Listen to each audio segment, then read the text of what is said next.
কুচি ডিজিটাল মুসল্লি আছে, কি বলে জানেন? এই ইমাম সাহেব শুধু মাইনে লাই, খায় আর ঘুমায়, মসজিদ ঝাড় দেয় না। আচ্ছা বলেন তো, এই মসজিদটা কি ইমাম সাহেবের বাপের? রাগ হচ্ছে? রাগ হচ্ছে? রাগ করবেন না বাপ, বাস্তব কথা বলে যাচ্ছি আমি। বলুন, এই মসজিদটা কি ইমাম সাহেবের বাপের? আমি মসজিদে গেলাম, মসজিদে গিয়ে ওই ওলামায়ে কেরামটাকে কত বড় ছোট কথা বললাম। আপনি নবীর সাথে গুস্তাখি করেছেন, মনে প্রশ্ন জাগবে যে আমি একটা তো আলেমের সাথে গুস্তাখি করলাম, তাহলে নবীর সাথে কেমন করে গুস্তাখি হলো? প্রমাণ নেবেন বাপ? নেবেন ইনশাআল্লাহ।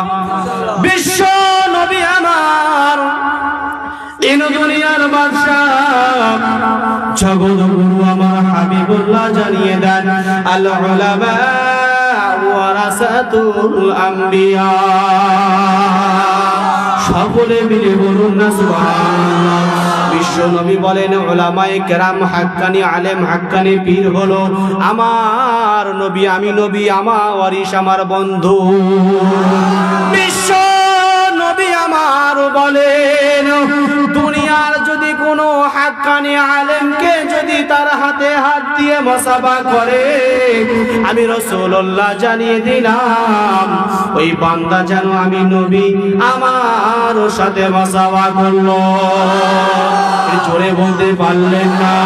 বিশ্ব নবী বলেন, কোন বান্দা যদি কোন হাক্কানি আলেমের একবেলা পেট ভরে খানা খাওয়ায়, আমার রাসূল জানিয়ে দিলেন সে যেন আমি রাসূল, আমি রাসূল, আমি দয়ার নবী, আমি মায়ার নবী, সে যেন আমি রাসূল, আমাকে পেট ভরে খানা খাওয়ালো। ও সোনা বন্ধু আমার, বিশ্ব নবী আরো বলেছেন, কোন হাক্কানি পীরকে, হাক্কানি আলেমকে কেউ যদি সম্মান করে, আমি রাসূলুল্লাহ জানিয়ে দিলাম, আমি জগৎগুরু জানিয়ে দিলাম, সে যেন আমি রাসূল, আমাকে সম্মান করিল। আলেমদেরকে সম্মান করবেন তো বাপ ইনশাআল্লাহ। যে কথা বলতে চাইছিলাম, মসজিদে গিয়ে সিজদা করলাম, ওই বান্দাটা বলল যে মসজিদের ইমাম সাহেব শুধু মাইনে নাই, খায় আর ঘুমোয়। তাহলে ওই বান্দাটা যখন নামাজ পড়তে গেল, ও যদি ওই কটু কথাটা না বলে, খারাপ কথাটা না বলে, যদি ভালো করে পরিষ্কার করে দিত, সমাজটা ভালো থাকতো কিনা বলেন? ইমাম সাহেব মনে দুঃখ পেত না, তার সাথে একটা রাগারাগিও সৃষ্টি হতো না। এসো না বন্ধু আমার, গভীর রাতে একটা কথা বলে যাই, শুনে রাখুন। আপনি আমাকে একটা চর মারবেন, আর আপনার হাতের 5টা আঙুলের দাগ আমার মুখে বসে গেল, ওই দাগটা 1 মাস পরে মুছে যাওয়ার সম্ভাবনা আছে কিনা বলেন বাপ? আরে জোরে বলুন না, আছে কিনা বলেন?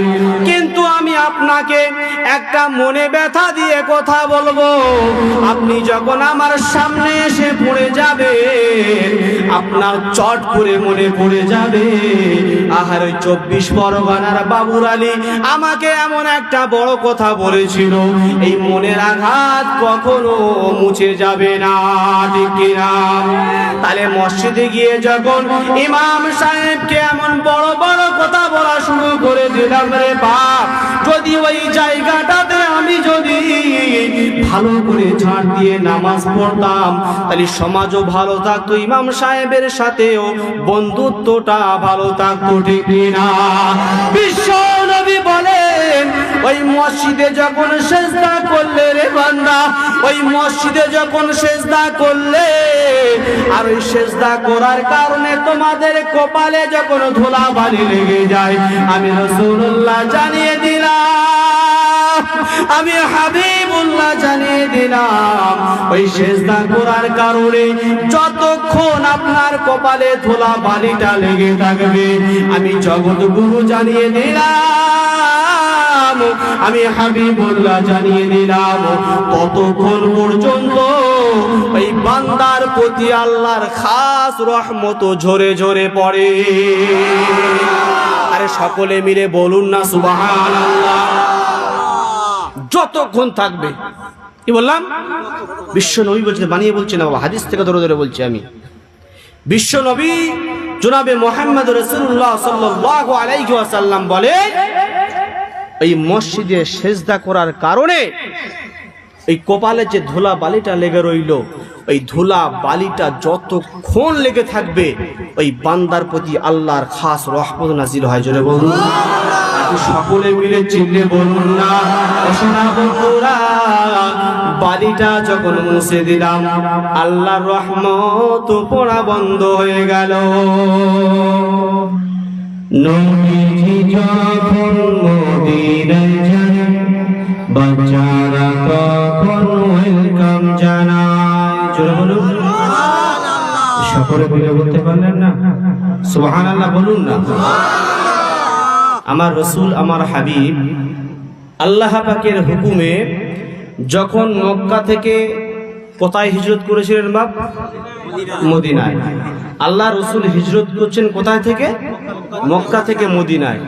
মদিনায় যাওয়ার আগে, আমার রসুল যাওয়ার আগে মদিনার সমস্ত বাচ্চারা কাতার বন্দি দিয়ে আমার রসুলকে ওয়েলকাম জানাচ্ছেন। জোরে বলুন, একটু চিল্লে হবে না সুবহানাল্লাহ। তাই কবির ভাষায় তিনি বলছেন, নবীজি যখন মদিনায় যায় বাচ্চারা তখন ওয়েলকাম জানায়। নবীজি যখন মদিনায় যায় বাচ্চারা তখন ওয়েলকাম জানায়। ওয়াজাবা শুকরু আলাইনা কয় মিন সানিয়াতিল বিদাই জানায়। আল্লাহুম্মা মধুর যে আর মধুর, মধুর যে আর মধুর আমার নবীর নাম। যতই মধু দেন, যতই মিষ্টি দেন, যতই রসগোল্লা দেন, সব ফেল হয়ে যাবে আমার নবীর নাম শুনলে। মধুর ফেল হয়ে, মিষ্টি ফেল হয়ে আমার রসুলের নামটা শুনলে আমাদের জীবনটা জুড়িয়ে যায়। বা জোরে বলুন না সুবহানাল্লাহ। তাই কবি বলছেন, মধুর যে আর মধু, মধুর যে আর মধু আমার নবীর নাম, আমার নবীর নাম। দরুদ পড়ে আর নামেতে, দরুদ পড়ে কামলে মুর্শিদের মুরিদি গণ। আল্লাহুম্মা সাল্লি ওয়া সাল্লিম বারিক আলা আবদিকা রাসূলিল কারীম। ভাই এতগুলো মানুষ পড়ছে, জবান ছেড়ে দিয়ে বলেন না বাপ, আল্লাহুম্মা সাল্লি ওয়া সাল্লিম বারিক আলা আবদিকা রাসূলিল কারীম।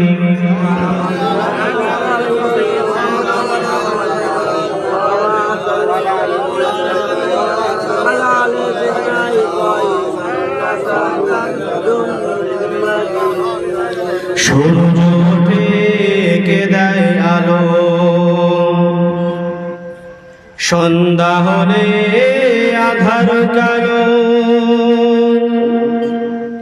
সূর্য থেকে দেয় আলো, সন্ধ্যা হলে আধার কালো। জোছনা মাখা চাঁদ তারার বেলায়, জোছনা মাখা চাঁদ তারার বেলায় সব আমার মালিক আল্লাহ তাআলা, আমার মালিক আল্লাহ তাআলা। সে যে আমার মালিক আল্লাহ তাআলা, আমার মালিক আল্লাহ তাআলা। সূর্য থেকে দেয় আলো, সন্ধ্যা হলে আধার কালো। জোছনা মাখা চাঁদ তারার বেলায়, জোছনা মাখা চাঁদ তারার বেলায় সব আমার মালিক আল্লাহ তাআলা, আমার মালিক আল্লাহ তাআলা। সে যে আমার মালিক আল্লাহ তাআলা,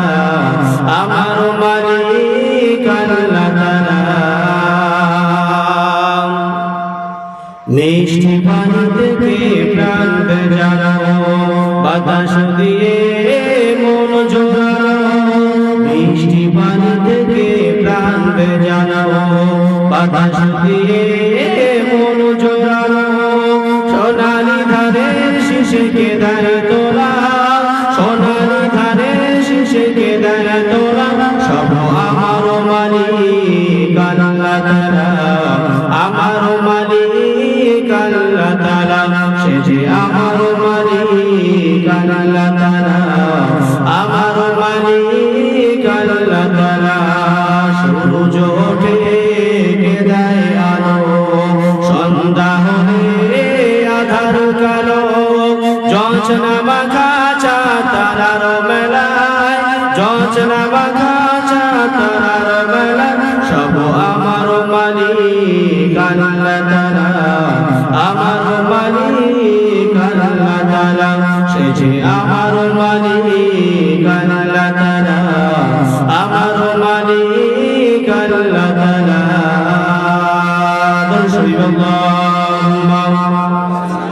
صل وسلم بارك على عبدك رسول الكريم رحمة للعالمين شافع المسلمين سيدنا مولانا نبينا محمد وآل البيت وأولاده وذرياته وأزواجه وأصحابه وأولياء أمته أجمعين كما صليت وسلمت وباركت ورحمت على سيدنا إبراهيم وعلى آل سيدنا إبراهيم إنك حميد مجيد الحمد لله সমস্ত প্রশংসা সেই মহান আল্লাহ দরবারে জানাই, যে মহান আল্লাহ পাক আমাদের সকলকেই ভালোবেসে মহাব্বত করে পাক ও পবিত্র সালানা উরসি কুলে কামেল মুর্শিদের ছাড়া চাটাইতে আসার মতো এবং বসার মতো তৌফিক দান করেছেন। সেই জন্য আমরা সকলে জবানটা ছেড়ে দিয়ে আল্লাহ পাকে শুকরিয়া জানাই, বলি আলহামদুলিল্লাহ। আর একটু জোরে বলুন আলহামদুলিল্লাহ। তার পরে পরে জানাই অসংখ্য কোটি কোটি দরুদ ও সালাম সেই বিশ্ব নেতার প্রতি, সেই বিশ্ব রসুলের প্রতি, যে রসুলকে আমার আল্লাহ পাক আগমন না ঘটালে আল্লাহ পাক পৃথিবীর জমিনে কিছু সৃষ্টি করতে না, ঠিক কিনা? আল্লাহ রসুল বলছেন লাউলাকা লামা খালাকতুল আফলান, আমি রসুল আল্লাহ পাক যদি আমাকে দুনিয়ার জমিনে আগমন না ঘটাতেন আল্লাহ পাক পৃথিবীর জমিনে একটি তরু লতাও সৃষ্টি করতেন না। সেই রসুলের নামে অগণিত দরুদ ও সালাম, সকলে বলি সাল্লাল্লাহু আলাইহি ওয়াসাল্লাম। ভাই, আপনাদের সম্মুখে কোরআন ও হাদিস থেকে ব্যাখ্যা করে বোঝাবো তেমন জ্ঞান আমার নেই। যাক, আপনাদের সম্মুখে দণ্ডায়মান হয়েছি। আমা তৌফিক ইল্লা বিল্লাহ। আল্লাহ যতটা তৌফিক দেবেন ইনশাআল্লাহ আপনাদের সম্মুখে পেশ করব, শুনবেন তো ইনশাআল্লাহ? তার আগে একটা কথা আপনাদের রিকোয়েস্ট করি, আমি এখানে এসে দেখলাম আপনাদের বক্সের সাউন্ডের অবস্থা খুব খারাপ, কিন্তু আমাদের 24 পরগনার কথা বলি, আমরা এরকম কানের কাছে বক্স রেখে ওয়াজ করি, বাস্তব কথা বলছি, সেই জন্য আমাদের কানে লাগছে না। একটু অ্যাডজাস্ট করবেন বাপ, কিছু মনে করবেন না। আবার কত দিন কত রাত রাস্তা ঘাটে এখানে ওখানে মোবাইল নিয়ে ফেসবুক, হোয়াটসঅ্যাপ, টুইটার রাতকে রাত পার করে দিচ্ছি। আল্লাহ আল্লাহ রসুলের কথা শুনে একটু পার করতে পারবো না ইনশাআল্লাহ? আচ্ছা, একটা প্রশ্ন করি, বলেন তো এই জায়গার সম্মান কে দেবে? আল্লাহ তো দেবে, কিন্তু এই জায়গার মর্ম, এর কি ফায়দা বুঝবে কারা? আল্লাহ ওয়ালারা, ইমান ওয়ালারা। জোরে বলুন, আরে জোরে বলুন না সুবহানাল্লাহ। আমি একটা এক্সাম্পল দিই আপনাদের, দেখবেন যারা টাস খেলা করে, আমি কিন্তু ওয়াজের পয়েন্ট এখনো যাইনি, আমি শুধু আপনাদেরকে মজলিসটা সাজানোর জন্য সমস্ত কথাগুলো আমি জড়িয়ে গুছিয়ে নিচ্ছি আগে থেকে। দেখবেন যারা টাস খেলা করে ওদের পেট আর পিঠ, কি বললাম, এরকম সমান হয়ে যাবে। বাস্তব কথা বলছি, খিদের চোটে সমান হয়ে যাবে, তবু টাস খেলা ছাড়ে না। কেন বলেন তিনি? বলতে পারবেন কেউ? এক নম্বর তো নেশা, কিন্তু ওর মর্মটা বোঝে বলে ওখান থেকে ওঠে না, ঠিক কিনা?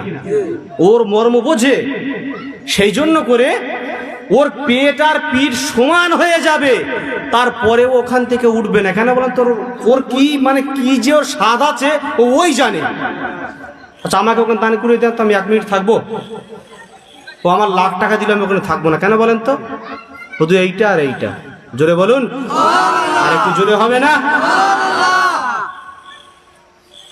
তাহলে এইখানে যারা আসবে এর মর্ম বুঝবে কারা? ঈমানওয়ালারা। জোরে বলুন না সুবহানাল্লাহ। ঈমানওয়ালাদের কানে যত আল্লাহ এবং আল্লাহ রসুলের গুণকীর্তন করি না কেন, ঈমানওয়ালাদের কানে যতই আল্লাহর কথা বলি না কেন, ঈমানওয়ালারা খুশিতে গুলি গুলবাগ হয়ে যায়। জোরে বলুন। সেই জন্য হাতে পায়ে ধরে বলবো, একটু আজকের দিনের জন্য অ্যাডজাস্ট করে নেবেন, একটু হবে ইনশাআল্লাহ। আমি আপনাদের সম্মুখে কয়েকটা আয়াতে কারিমা তেলাওয়াত করেছি, ইনশাআল্লাহ সেদিকে আস্তে আস্তে আমি যাব। তার আগে আরো দুটো কথা আমি বলি। আচ্ছা বলেন তো, আপনাদের এই গ্রামে বছরে কড়া মজলিস হয় বাপ? অনেকগুলো হয়। আচ্ছা বলেন তো, কজন নামাজি হয়েছে বলবেন হাত তুলে? আমি নামাজ যারা পড়ে তাদেরকে হাত তুলতে বলছি না, আমি কারণ মান সম্মানের ব্যাপার এখানে আছে। আমার যে নতুন করে নামাজি বেড়েছে করা, সেই ভাইগুন হাত তুলবেন।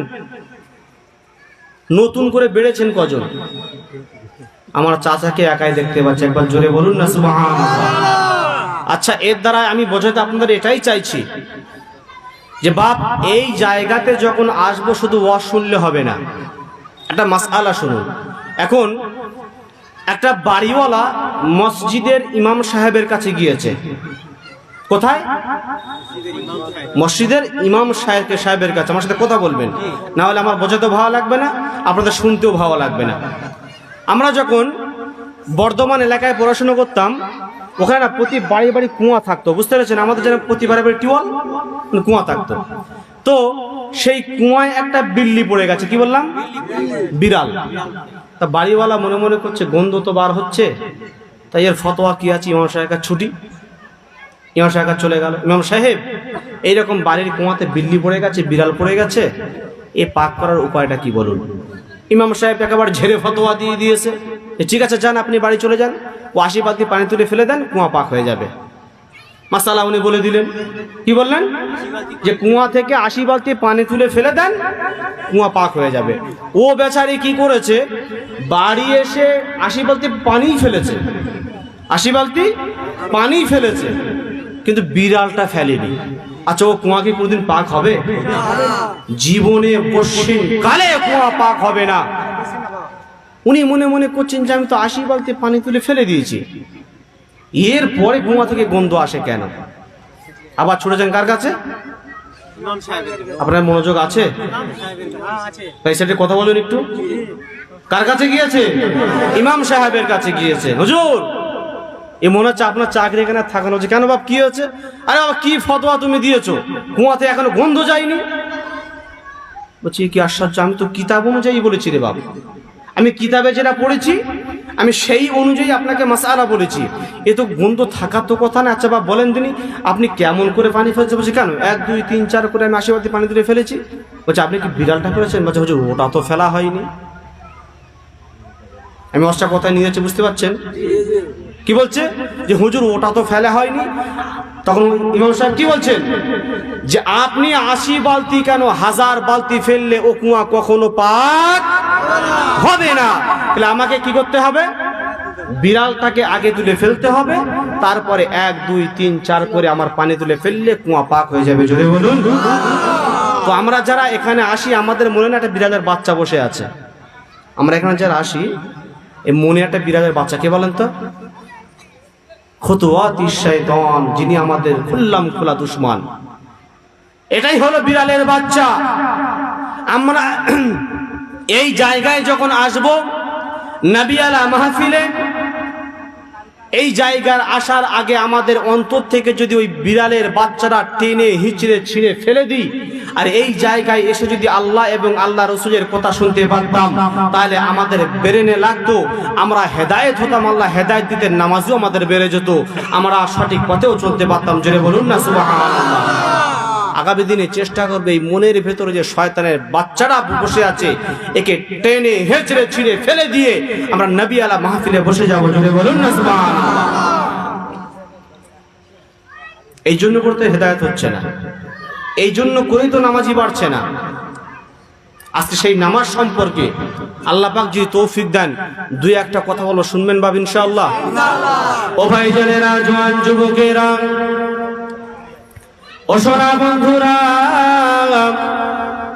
কানটা খাড়া করে দিয়ে শুনে রেখে দিন বাবা, আল্লাহ পাক 1 2 3 4 জায়গায় বলেনি, গোটা কোরআন শরীফের মধ্যে আল্লাহ পাক আল্লাহ তাআলা 82টি জায়গায় নামাজের কথা বলেছেন। ওয়া আকিমুস সালাত, বান্দা তুমি নামাজ কায়েম করো, বান্দা তুমি নামাজ কায়েম করো। আজকে নতুন একটা জিনিস শিখে যান বাবারা, নামাজ কোরআনে ক জায়গায় বলেছেন? ক জায়গায়? জোরে বলুন। আর কোরআনের শিক্ষার কথায় ক জায়গায় বলেছেন বলতে পারবেন বাপ? একজন বলতে পারবেন না? ও সোনা বন্ধুরা, দুনিয়ার জমিনে আল্লাহ হায়াত দিয়েছেন বটে, কিন্তু এই মেদিনীপুরের মানুষ, এদের অভিজ্ঞতা ভালো আমার আছে। যদি বলেন কেন? আমি ময়না থানায় 3 বছর ইমামতি করেছি, আমি জানি কি পরিস্থিতি, এদের কি হাল। ও সোনা ভাইরা, রাগ করবেন না বাপ, রাতের বেলা কয়েকটা কথা বলে যাই বাপ, রাগ করবেন নাকি? করবেন নাকি? আল্লাহ পাক কোরআনে বলেছেন ওয়াকিমুস সালাত ক জায়গায়? 82 জায়গায়। কিন্তু আল্লাহ পাক শিক্ষার কথা বলেছেন 100-র চেয়ে অধিক জায়গায়। আরেকটু জোরে বলতে পারলেন না? আরেকটু জোরে বলুন না সুবহানাল্লাহ। আচ্ছা, আল্লাহ যে কোরআন নামাজে যে কোরআনের কথা বলেছেন, আচ্ছা শুধু কি এই মুরগির মতো সেজদা মাঝে নামাজ হয়ে যাবে? শিখতে হবে না? আবার শিখতে হবে না? আমি মসজিদে উঠবো কি বলে বলুন? একজন মসজিদে আমি যখন উঠবো কি বলে? আল্লাহুম্মা ইফতাহ লি আবওয়াবা রাহমাতিক। এর অর্থ হলো, গো আল্লাহ, আমি আপনার ঘরে প্রবেশ করলাম, আপনার রহমত দিয়ে আমাকে পরিপূর্ণ করে দাও। কোরআনে পড়েছি ওয়াকিমুস সালাত, নামাজ কায়েম করো। মসজিদে চলে গেলাম, মসজিদে ওঠার দোয়া জানলাম না, মসজিদে কি আদবে বসতে হবে জানলাম না, কেমন করে নামাজ পড়তে হবে জানলাম না। ও সোনা বন্ধুরা, রাগ কেউ করবেন না, আমি গুনাহগার আপনাদের সম্মুখে দুই একটা কথা বলে দিই, যাই শোনেন না। ও সোনা বন্ধু আমার, আল্লাহ যে কোরআনে নামাজের কথা বলেছেন রে বাপ, কিন্তু শিক্ষার কথা আরো অধিক বেশি জায়গায় বলেছে। কাল কিয়ামতের ময়দানে আল্লাহ পাক আমাকে এবং আপনাকে দান করিয়ে দেবেন, দিয়ে কি জিজ্ঞেস করবেন? তালাবুল ইলমি আলা ফরিজাতুন আলা কুল্লি মুসলিমিন ওয়াল মুসলিমাত। বান্দা, তোকে যে আমি ইলমে শেখা ফরজ করে দিয়েছিলাম, তুই কতটা ইলমে শিখিয়েছিস এবং তোর আহলে পরিবার থেকে কতটা শিখিয়েছিস? ইলমে শেখা কি বাপ? ফরজ। জোরে বলুন কি? তাহলে আমি সারা জীবন আনারি হয়ে থাকবো, আর মানে হায়াত যখন শেষ হয়ে যাবে, আর বা পাড়া প্রতিবেশীরা গোসল দিয়ে সুন্দর করে সাজিয়ে কবরস্থানে নিয়ে গিয়ে আমাকে দাফন করে দেবে, মুনকার নেকির চলে এসে সওয়াল করবে, উত্তর দিতে পারবো কি বলে মনে হয় বাপ? পারবো? কোশ্চিনকালে পড়া যাবে না। কেন বলেন তো? আল্লাহ রাসূল সাল্লাল্লাহু তাআলা আলাইহি ওয়াসাল্লাম বলেন, দুনিয়াতে যার সাথে যার মোহাব্বত থাকবে বেশি, তার সাথে তার হাসন নাসর হবে বেশি, তার সাথে হাসন নাসরই হবে। আমি যদি উলামায়ে কেরামদের সাথে মোহাব্বত রাখি, তাহলে উলামায়ে কেরামদের সাথে আমার হাসন নাসর হবে। জোরে বলুন। আমি যদি হাক্কানি পীরদের সাথে আমার সহবতে থাকি, আমার যদি ভালোবাসা থাকে, তাহলে আমার হাক্কানি পীরদের সাথে আমার হাসন নাসর হবে। জোরে বলুন না সুবহানাল্লাহ। আপনি যদি চোরের সহবতে থাকেন, আপনার নাম চোরের খাতায় উঠবে। আপনি যদি নামাজিদের সহবতে থাকেন, আপনি নামাজি হয়ে যাবেন। জোরে বলুন না সুবহানাল্লাহ। তাহলে কি কথা আমি বলছিলাম, যে আমি শুধু নামাজ পড়লেই হবে না, তাহলে আমার শিক্ষা অর্জন করতে হবে, জানতে হবে নামাজটা কেমন করে পড়বো, নামাজের নিয়ম কানুন কি আছে, রুকুতে কেমন করে যাব, রুকুতে গিয়ে কি বলবো, সেজদায় গিয়ে কি বলবো। এসব কিচ্ছু যদি আমি না জানি আর মুরগির মতো টপ টপ করে যদি ঝাঁকাস ঝাঁকাস করে ঝেড়ে দিয়ে চলে আসি, ও নামাজটি আল্লাহর কাছে কবুল হয় বলে মনে হয় বাপ? এটা সবাই মিলে বলুন। আচ্ছা, আপনাদের কি অসুবিধা হচ্ছে? অসুবিধা হলে আমাকে বলবেন, আমার হুজুর আছে, ডাকবো, ইনশাল্লাহ ছেড়ে দেবো। আর যদি বলেন না চালিয়ে যান, ইনশাল্লাহ চালিয়ে যাবো। চালাবো কি ইনশাল্লাহ? আবার দরুদ শরীফ পড়েন, আল্লাহুম্মা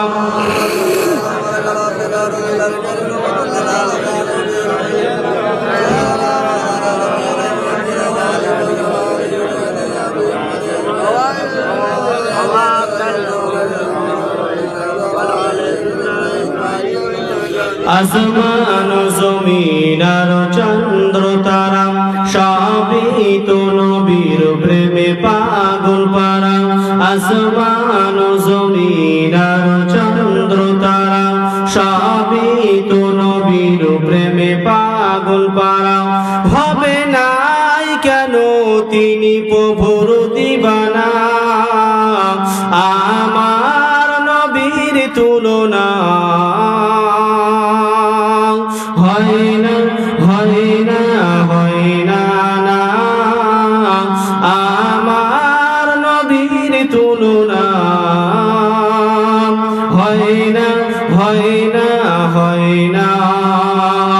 আসমান জমিন আর চন্দ্র তারা সবই তো নবীর প্রেমে পাগল পারা। আসমান জমিন আর চন্দ্র তারা সবই তো নবীর প্রেমে পাগল পারা। হবে নাই কেন তিনি প্রভুর দিবানা, আমার নবীর তুলনা হয় না, হয় না, হয় না, না, আমার নবীর তুলনা হয় না, হয় না, হয় না। কতটা ফুলের নবী গেঁথেছি মালা, পরাবো বলে তোমায় মন উতালা। জোরে বলতে পারলেন না? কতটা ফুলের নবী গেঁথেছি মালা, পরাবো বলে তোমায় মন উতালা। শয়নে শয়নে চাই তোমার দিদার, শয়নে স্বপনে চাই তোমার দিদার। তুমি তো খলিল নাও হাবিবে খোদা, আমার নবীর তুলনা হয় না, হয় না, হয় না, না, আমার নবীর তুলনা হয় না, হয় না, হয় না। আসমান জমিন আর চন্দ্র তারা সবই তো নবীর প্রেমে পাগল পারা। আসমান জমিন আর চন্দ্র তারা সবই তো নবীর প্রেমে পাগল পারা। হবে নাই কেন তিনি প্রভুর দিবানা, আমার নবীর তুলনা হয় না, হয় না, হয় না, না, আমার নবীর তুলনা হয় না, হয় না, হয় না। দুরূদ আল্লাহুম্মা, জোরে জোরে মুহাব্বতের সাথে। رحمة للعالمين شفيع المذنبين